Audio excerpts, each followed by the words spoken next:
ચેતર વસાવાની જે રીતે ધરપકડ કરવામાં આવી છે, તદ્દન ગેરકાયદેસરની રીતે ધરપકડ કરવામાં આવી છે. જ્યારે એમની ધરપકડ કરવામાં આવી ત્યારે કોઈ અરજી કે એફઆઈઆર લોન્ચ કરવામાં ન આવી હતી અને એમણે જ્યારે ફરિયાદ સામે પક્ષે કરવામાં આવી ત્યારબાદ એમની ધરપકડ કરવામાં આવી.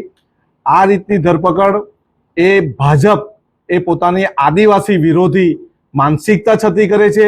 જેમને પકડવા જોઈએ એવા એમએલએ કે જેમના પર બળાત્કારની ફરિયાદ છે હજુ સુધી પકડાયા નથી.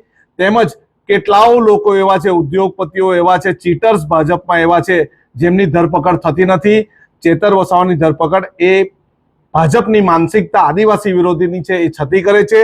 અમે એનો ઘોર વિરોધ કરીએ છીએ અને મારા સાથી ધારાસભ્યને અમે સમર્થન કરીએ છીએ. આવનારા દિવસમાં જો એને છોડવામાં ન આવે તો અમે જન આક્રોશ રેલી અને ન્યાય યાત્રા જેવી રેલી કરતા અચકાઈશું નહીં. ભાજપના આદિવાસી નેતા કેમ નથી બોલતા?